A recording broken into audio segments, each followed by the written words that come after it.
Hello everyone, कैसे हैं आप सब।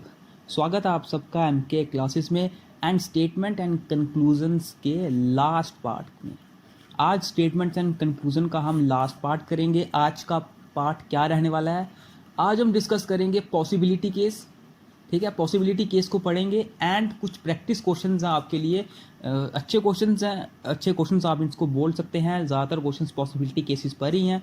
ऐसे हमने अगर देखा जाए कितने कंसेप्ट्स कर लिए हैं हमने, चार कंसेप्ट अभी तक हम तीन कंसेप्ट हमने कर लिए हैं, जिसमें सबसे पहले हमने बेसिक कंसेप्ट के बारे में पढ़ा था, पॉजिटिव एंड नेगेटिव स्टेटमेंट्स क्या होती हैं उनके बारे में। सेकंड कंसेप्ट में मैंने आपको ओनली केस के बारे में बताया था कि कभी कभी ओनली का केस भी पूछा जाता है और उस वक्त स्टेटमेंट को आपको कैसे कन्वर्ट करना होता है ये भी आपको पता होना चाहिए। थर्ड कंसेप्ट में हमने जो अभी कल वीडियो करी आइदर और केस, जो बहुत इंपॉर्टेंट केस आता है उसको भी डिस्कस करा।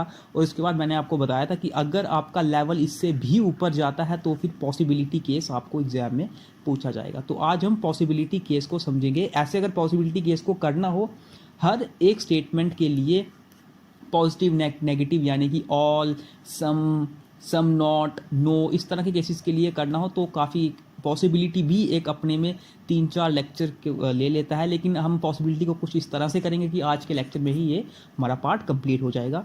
और एग्ज़ाम का लेवल अगर आप में इसमें इतना हाई जाता ही नहीं है, पहली बात स्टेटमेंट एंड कंक्लूजन के लिए, क्योंकि इसमें कोई मुश्किल क्वेश्चन होता ही नहीं है। सब आपको वेन डायग्राम आपके सामने दिखा देता है।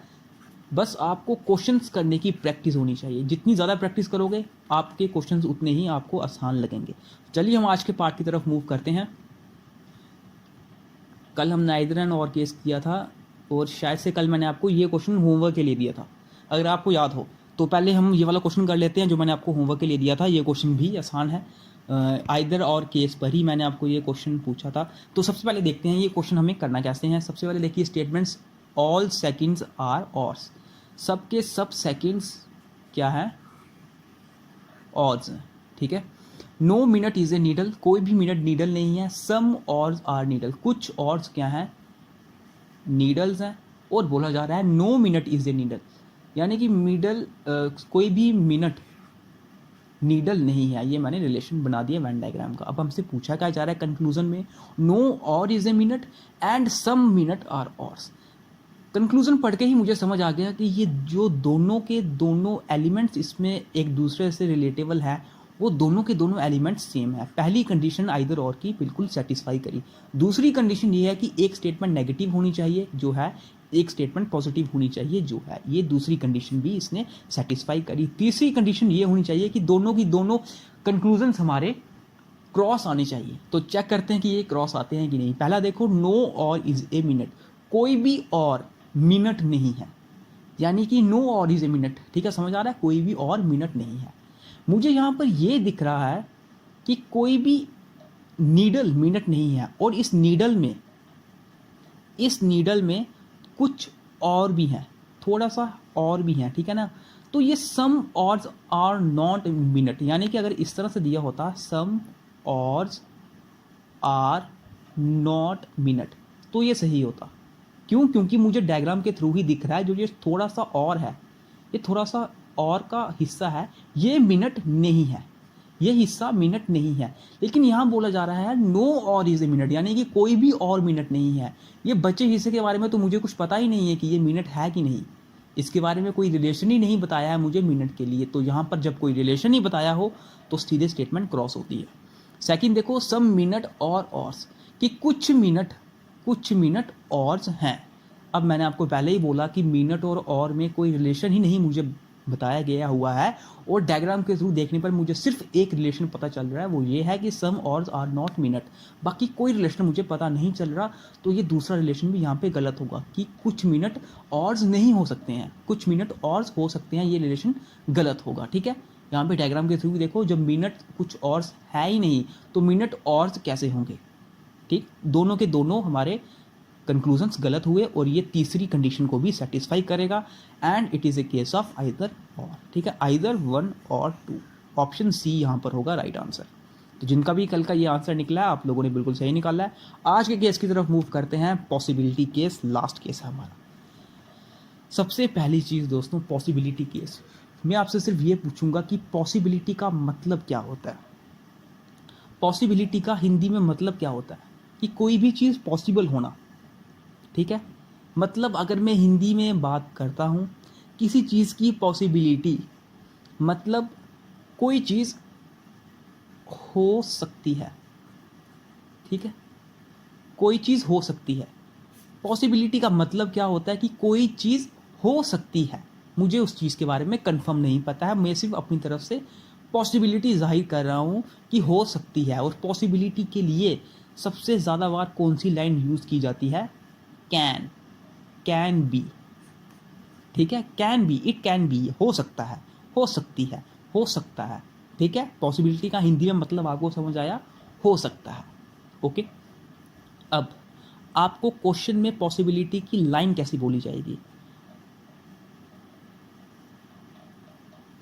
देखो, आपको क्वेश्चन में कोई इसकी लाइन कैसी बोली जाएगी?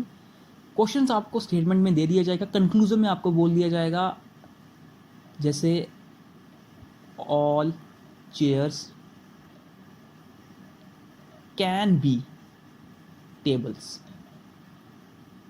एक इस तरह से, जिसका मतलब क्या हुआ कि ये आपको पॉसिबिलिटी के लिए पूछा गया हुआ है। दूसरी चीज इसी लाइन में ही इस तरह से भी पूछा जा सकता है, all chairs being tables is a possibility. Okay, इन इन दो ऑप्शंस में से आपको पॉसिबिलिटी का पूछा जाता है, यानी कि इस तरह से आपको पॉसिबिलिटी के कंक्लूजन्स पूछे जाते हैं, ठीक है। और दोनों स्टेटमेंट्स का आपको पढ़ के क्या समझ आ रहा है? इसमें यह बोला जा रहा है all chairs can be tables, यानी कि सभी चेयर्स टेबल हो सकती हैं, ठीक है, हो सकती हैं। All chairs being tables is a possibility, यानी कि सभी चेयर्स की टेबल होने की पॉसिबिलिटी है, कि ये हो सकता है, सभी चेयर्स टेबल हो सकते हैं, ठीक है। हिंदी में मतलब पता चल गया आपको पॉसिबिलिटी का कि इसका मतलब क्या होता है।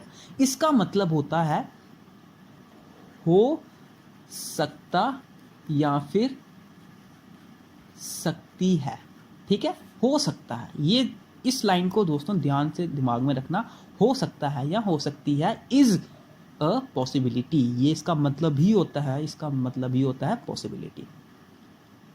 अब हम पॉसिबिलिटी के क्वेश्चंस निकालते कैसे हैं, अब आप ये समझते जाइए दोस्तों। अगर आपको स्टेटमेंट में कुछ क्वेश्चंस दिए होंगे, अगर मैं आपको गेस करवाऊं कि जैसे कि मैं लिखूं, छोड़ो, no chair is a letter, कोई भी चेयर लेटर नहीं है।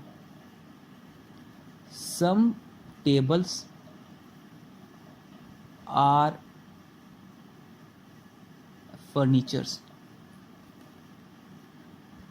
ठीक है। और तीसरी स्टेटमेंट में आपको लिखूं, ऑल फर्नीचर्स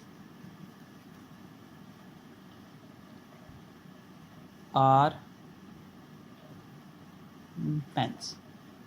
ओके, इस तरह से मैंने आपको 3 स्टेटमेंट्स दी हैं, मैंने आपको ये स्टेटमेंट्स दी हैं। पॉसिबिलिटी का केस समझते जाइएगा दोस्तों। मैंने आपको ये स्टेटमेंट दी है, मैं आपको कंक्लूजन देता हूँ, कंक्लूजन बोलता हूँ कि क्या ये कंक्लूजन सही होगा कि गलत। All pens can be chairs, ये कंक्लूजन बताओ, क्या ये कंक्लूजन सही होगा कि गलत, ठीक है। सबसे पहले आप डायग्राम ड्रॉ करो। No chair is a letter, कोई भी चेयर क्या नहीं है? लेटर नहीं है। Okay, some tables are furniture, कुछ टेबल फर्नीचर है, मतलब कुछ टेबल्स जो है वो फर्नीचर हैं। सॉरी, यहाँ पर लेटर है तो यहाँ पे भी लेटर आएगा, ठीक है, यहाँ पे लेटर है, ठीक है, यहाँ पे लेटर लिख लो।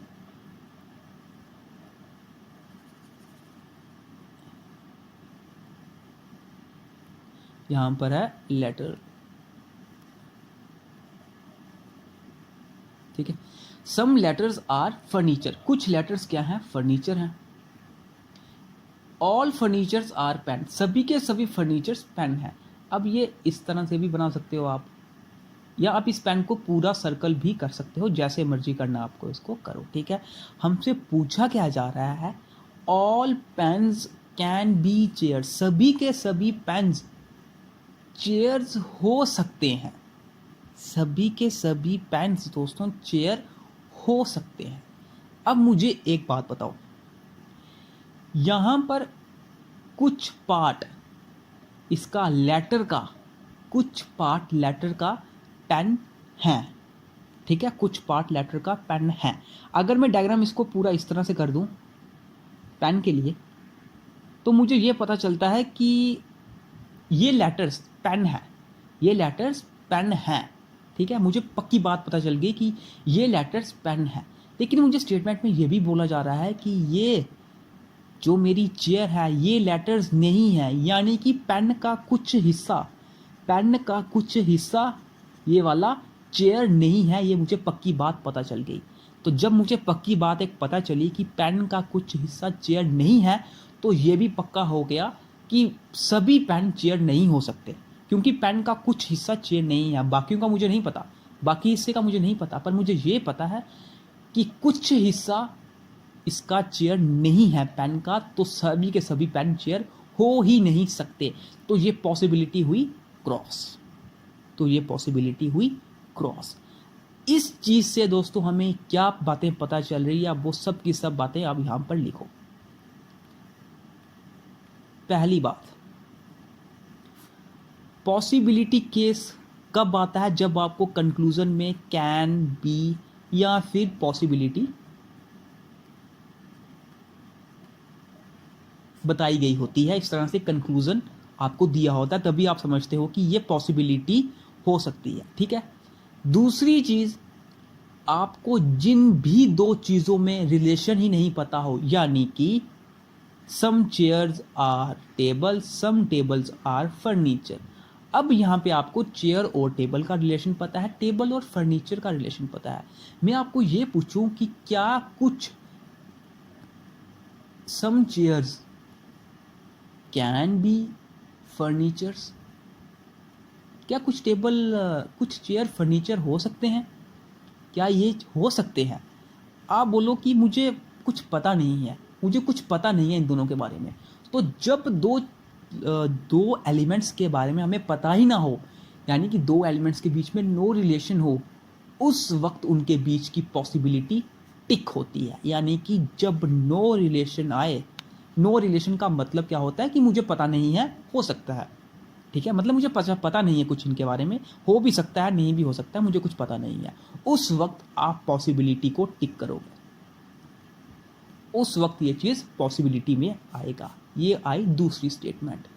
तीसरी स्टेटमेंट ये हुई कि जब आपको स्टेटमेंट में, आपको अगर स्टेटमेंट में पक्की बात बोली जा रही है, यानी कि कुछ रियल बातें बोली जाती है, रियलिटी के बारे में बात की जाती है, रियल बातें या पक्की बात में इसको, ठीक है, इस तरह से पक्की बात लिख लो, पक्की बातें बोली जाती हैं, उस वक्त आपकी पॉसिबिलिटी गलत होती है। बस ये पहली चीज तो आपको सिर्फ ये समझने के लिए कि पॉसिबिलिटी आपका एग्जाम में पूछी कैसे जाती है। ये कैन भी लगा देगा कंक्लूजन में या पॉसिबिलिटी लगा देगा कंक्लूजन में, आपको समझ आएगा कि ये पॉसिबिलिटी का केस है। दूसरा, ये दो बातें आपको याद रखनी है, बस ये दो बातें आपको याद रखनी है कि अगर दो चीज़ों में कोई रिलेशन नहीं पता है, मुझे दो चीज़ों का कोई रिलेशन नहीं पता है, तो मैं पॉसिबिलिटी को टिक करूंगा। तीसरी चीज़, अगर मुझे पक्की बात बोली जा रही है स्टेटमेंट में, तो मैं पॉसिबिलिटी को क्रॉस करूंगा। तीसरी चीज़ समझिए क्या बोला मैंने। मैं आपको बोल दूं कंक्लूजन में मुझे बताओ कि some chairs can be tables, क्या ये पॉसिबिलिटी सही है कि गलत?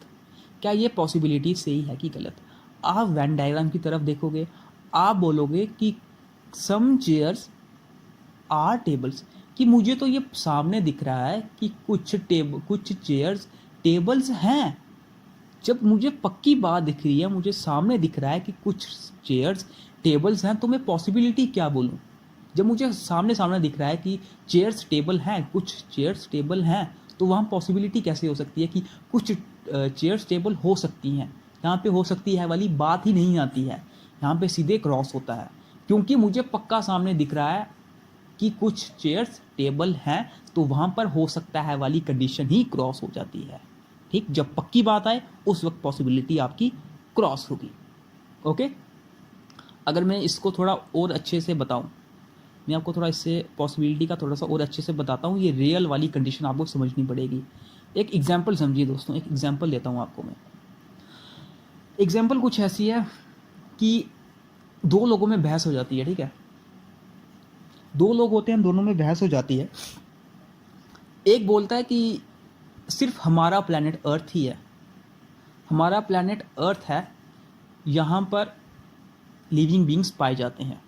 ठीक है, एक बोलता है हमारा प्लैनेट अर्थ है, जहाँ पर लिविंग बींग्स पाए जाते हैं। दूसरा बोलता है कि नहीं, हमारे प्लैनेट के अलावा भी कोई प्लैनेट है, यहाँ पर लिविंग बींग्स पाए जाते हैं। ठीक, हमारे प्लैनेट की इसकी तरह ही एक और प्लैनेट है, यहाँ पर लिविंग बींग्स पाए जाते हैं। तो आप बोलते हो कि मुझे इसके बारे में कुछ पता नहीं है कि क्या दूसरे प्लैनेट पर लिविंग बींग्स पाए जाते हैं कि नहीं पाए जाते हैं, तो इसके चीज़ के बारे में मुझे कोई पता नहीं है। पर मैं ये भी नहीं बोलता कि हो सकता कि ये चीज़ सही है या गलत है, यानी कि मुझे कुछ पता नहीं है इसके बारे में। नो रिलेशन, मुझे कुछ पता नहीं है इसके बारे में, यानी कि हो सकता है कि तुम सही बोल रहे हो या गलत। ठीक है, हो सकता है कि दूसरे और भी प्लैनेट हो, यहाँ पर लिविंग बींग्स पाए जाते हैं। तो जब ये हो सकता है वाली कंडीशन आ गई, जब आपको सामने पता चल गया, देखो नो रिलेशन पर ही आपको सामने पता चल गया कि दूसरे प्लैनेट पर लिविंग बींग्स का जो इसने बात बोली है, ये चीज़ पॉसिबिलिटी में आई कि हो सकती है कि वहाँ पर लिविंग बींग्स हो सकते हैं। ठीक है, तो आपको पहली चीज़ पता चल गई कि पॉसिबिलिटी क्या होती है। पॉसिबिलिटी तब हुई जब आपको ये पता चलता है कि दूसरे प्लैनेट पर लिविंग बींग्स हो सकते हैं। अब दूसरी चीज़, पॉसिबिलिटी गलत कब होगी? पहले में तो पॉसिबिलिटी बिल्कुल सही हुई कि अगर बोलता है कोई कि दूसरे प्लैनेट पर लिविंग बींग्स पाए जाते हैं, तो आप बोलो कि हो सकता है, शायद पाए जाए। ठीक है, तो पॉसिबिलिटी सही हुई। अगर दूसरे किसी प्लैनेट पर दोस्तों लिविंग बीइंग कोई दिख गया, कोई एलियन हमें दिख जाता है दूसरे प्लैनेट पर, जब दूसरे प्लैनेट पर हमें एलियन दिख गया और इसकी खबर, इसका फोटोग्राफ, इसका कोई भी प्रूफ हमें अर्थ पर कोई बेचता है कि दूसरे प्लैनेट पर ये देखो एलियन है, तो अब ये बात हो जाती है रियल, मतलब पक्की बात हो जाती है ये वाली बात कि हाँ, दूसरी प्लैनेट पर भी एलियंस हैं, दूसरे प्लैनेट पर भी रियल लिविंग बींग्स पाए जाते हैं। तो अब आपको कोई बोले कि क्या अब इधर पॉसिबिलिटी सही हो सकती है कि आप दूसरे प्लैनेट पर एलियंस हो सकते हैं, आप बोलोगे हो सकते हैं नहीं, एलियंस हैं, तो यहाँ पर पॉसिबिलिटी हो जाती है गलत। क्यों? क्योंकि अब यहाँ पर हो सकता है वाली कंडीशन आएगी नहीं कि दूसरे प्लैनेट पर एलियन हो सकते हैं। आप ये बोलोगे कि दूसरे प्लैनेट पर एलियंस हैं, ये रियल बात है। तो मेरा कहने का मतलब ही यही है, थर्ड कंडीशन जो आपकी, कि जब आपकी स्टेटमेंट्स रियल थिंग्स के बारे में बोल रही हो, मतलब अगर आपकी स्टेटमेंट ये बोलती है कि एक और दूसरी चीज़, यानी कि no chairs can be tables, तो आप पॉसिबिलिटी के लिए कुछ भी नहीं बोल सकते कि some chairs can be tables, ऐसा नहीं बोल सकते। क्यों? क्योंकि स्टेटमेंट में सीधे रियल बात ये बोल रहा है कि कोई भी चेयर टेबल नहीं है। ओके, रियलिटी यानी कि रियल बातों का पॉसिबिलिटी से कोई रिलेशन नहीं होता, तो इसलिए रियल स्टेटमेंट्स के लिए कंक्लूजन में पॉसिबिलिटी क्रॉस आती है। ये था दोस्तों कंप्लीट पॉसिबिलिटी का केस। ठीक है, तो हम अभी इसके ऊपर एक दो क्वेश्चन करते हैं, थोड़ी वीडियो थोड़ी सी लंबी जाएगी, हम जितनी जल्दी हो सके क्वेश्चन करेंगे। तो 1 2 3 4 5 क्वेश्चन हैं, 2 मैं आपको होमवर्क के लिए दे दूंगा, ये और ये वाला। हम 3 क्वेश्चन अभी कर लेते हैं। ठीक है, फर्स्ट क्वेश्चन पे मूव करते हैं। फर्स्ट क्वेश्चन आपके सामने, सम इंडियंस आर अमेरिकन्स, कुछ इंडियंस अमेरिकन्स हैं। सम इंडियंस आर अमेरिकन्स, एक नो अमेरिकन इज ऑस्ट्रेलियन, कोई भी अमेरिकन क्या नहीं है, ऑस्ट्रेलियन नहीं है। All Australians are common man, सभी के सभी ऑस्ट्रेलियंस क्या हैं, कॉमन मैन है। Okay, common man. अब देखो conclusion, no common man is American, कोई भी कॉमन मैन अमेरिकन नहीं है, पहली बात ये बोली जा रही है। मुझे डायग्राम देख के सामने सामने ये पता चल रहा है कि कॉमन मैन का कुछ पार्ट जो ऑस्ट्रेलियन वाला है कॉमन मैन का कुछ पार्ट जो ऑस्ट्रेलियन वाला है ये अमेरिकन नहीं हो सकता, लेकिन जो बचा हुआ पार्ट है इसके बारे में तो मुझे कुछ पता ही नहीं है, इसके बारे में तो कोई रिलेशन मुझे बोला ही नहीं गया है कि ये अमेरिकन है कि नहीं। और जब दो लोगों के बारे में कोई रिलेशन ही नहीं पता हो मुझे, तो वहाँ पर क्या होता है, सभी स्टेटमेंट सभी कंक्लूजन्स क्रॉस होते हैं।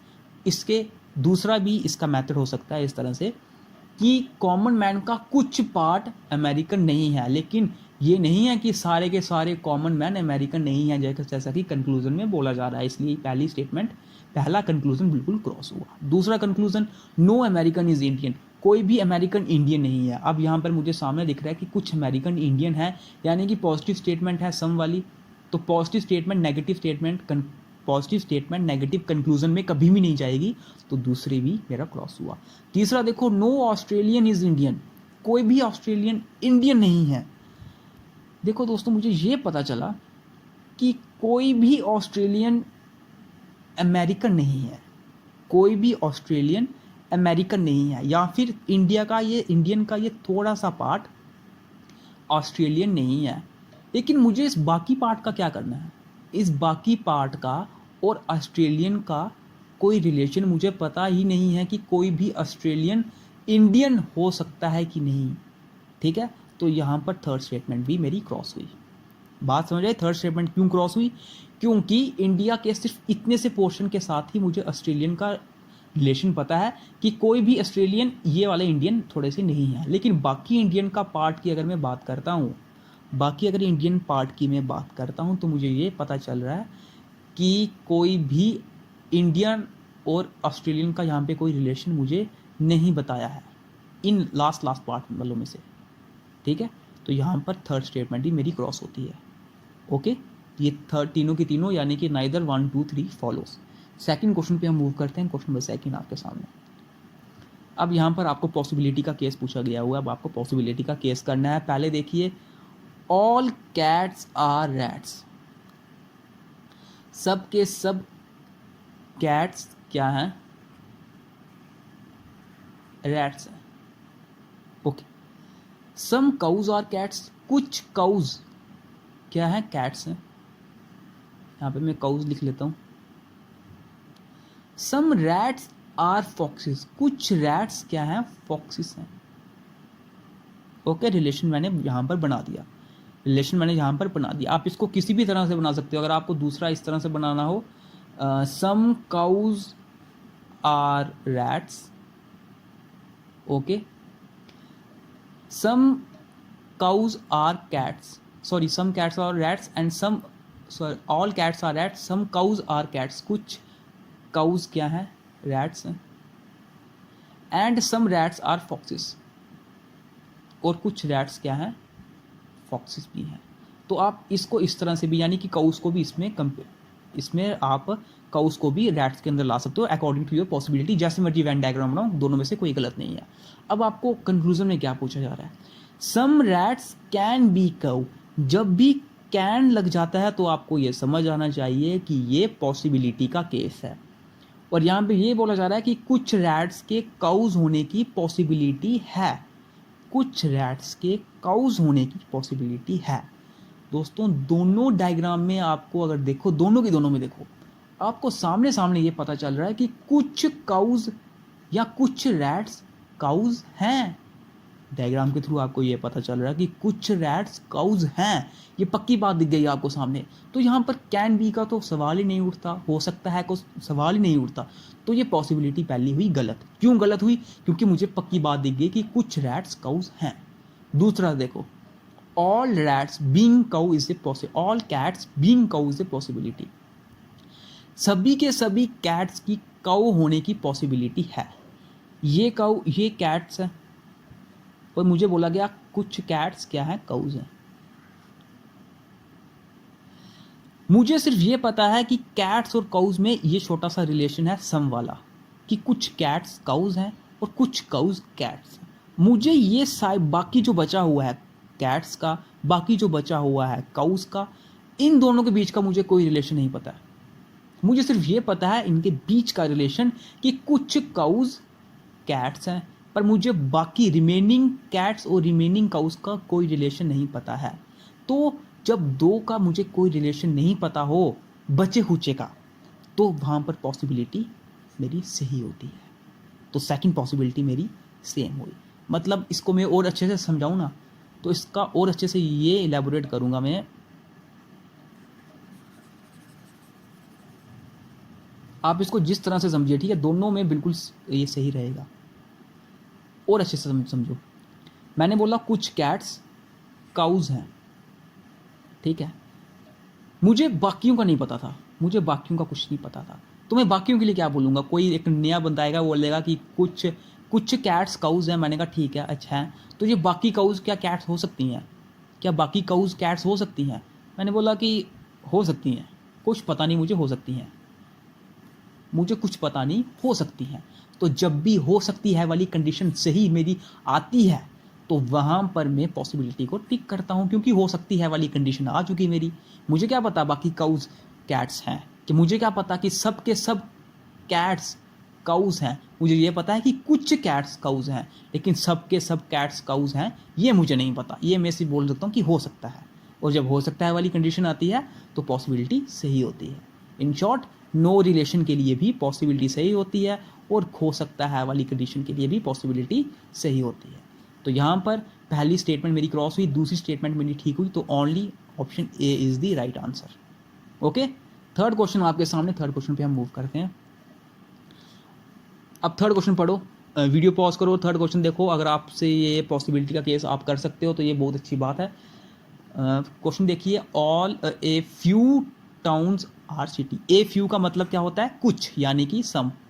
ठीक है, इन स्टेटमेंट्स में आप कंफ्यूज मत हो जाने ज़्यादा कि ये कौन कौन सी स्टेटमेंट्स कैसे पूछी जा रही है। सम टाउन्स आर सिटी, कुछ टाउन्स क्या है? सिटीज़ हैं। ओके, ठीक है। ओनली सिटीज़ आर विलेजेस, सिर्फ और सिर्फ सिटीज़ विलेजेस हैं। अब यहाँ पे कंफ्यूजन अराइज होगी। अब ध्यान से समझना दोस्तों, काफ़ी लोग यहाँ पे कंफ्यूज हो जाएंगे। मैं फिर से डायग्राम बनाता हूँ ये वाली। जिन भी लोगों ने मेरी सेकंड स्टेटमेंट एंड कंक्लूजन वाली क्लास ली है, आपको पता है ओनली सिटीज़ और विलेजेस का मतलब क्या होता है। जब मैं ये लिखता हूँ ओनली ए आर बी, इसका मतलब क्या होता है? इसका मतलब ये होता है ऑल बी आर ए, इसका मतलब ये होता है। ठीक, बात समझ आई? इसका मतलब ये होता है। इसका मतलब यहाँ पर ये लाइन है कि इसका मतलब क्या होगा? ऑल विलेजेस आर सिटीज, कि सब के सब विलेजेस सिटीज हैं। ओके, तो अब हम वेन डायग्राम बनाए। पहला देखो, a few towns are cities, की कुछ टाउन्स क्या है? सिटीज हैं। ओनली सिटीज आर विलेजेस, यानी कि ऑल विलेजेस आर सिटीज, तो सारे के सारे विलेजेस क्या होंगे? सिटीज होंगे। थर्ड देखो, नो सिटी इज कूल, कोई भी सिटी क्या नहीं है? कूल नहीं है। तो कोई भी सिटी, ये सिटी आई, ये क्या नहीं होगी? कूल नहीं होगी। Okay, according to Venn diagram मैंने बना दिया। अब कंक्लूजन पढ़ो, no village is a cool, कोई भी विलेज कूल नहीं है। पहली चीज दोस्तों, जब मुझे ये पता है कोई भी सिटी मेरी कूल नहीं है, कोई भी सिटी कूल नहीं है, तो इसके अंदर जो विलेज आ रहे हैं, जो ये विलेजेस आ रहे हैं सारे के सारे, अब ये सारे के सारे विलेजेस सिटी ही तो हैं, ये सारे के सारे विलेजेस सिटी ही तो हैं, क्योंकि ये सब के सब विलेजेस भी सिटी के अंदर ही आ रहे हैं।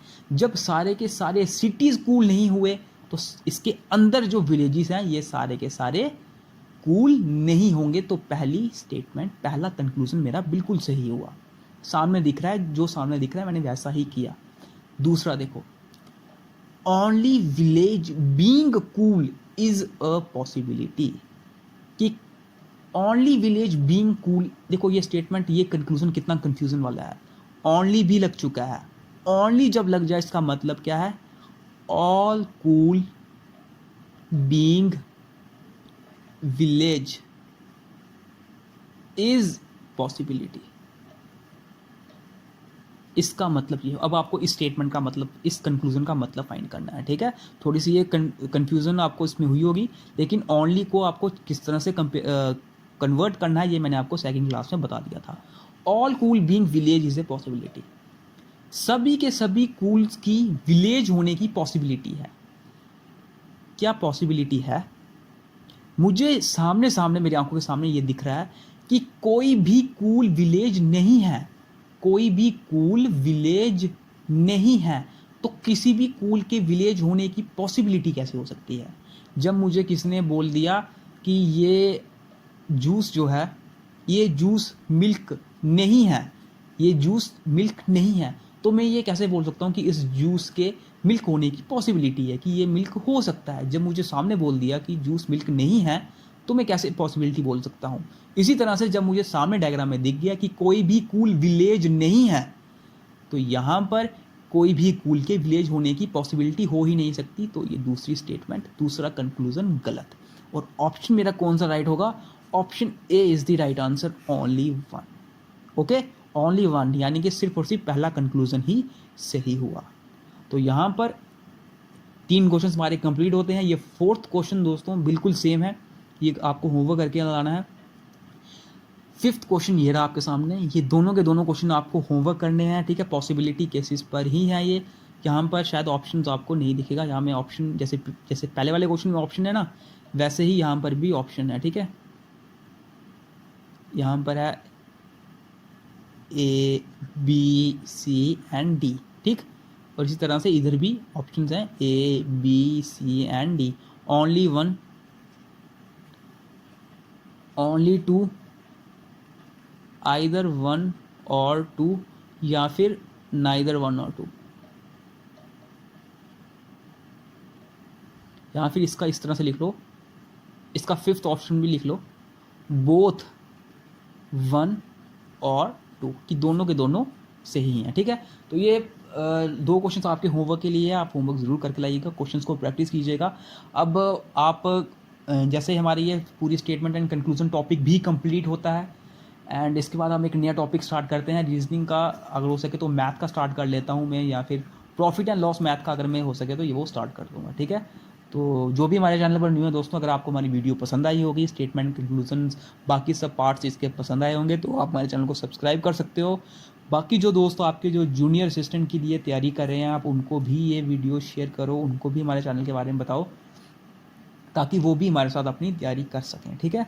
तो मिलते हैं आपसे अब नेक्स्ट वीडियो में, नेक्स्ट पार्ट, या फिर ये हमारा कंप्लीट होता है, इसके बाद हम नया टॉपिक स्टार्ट करेंगे मैथ्स एंड रीजनिंग का।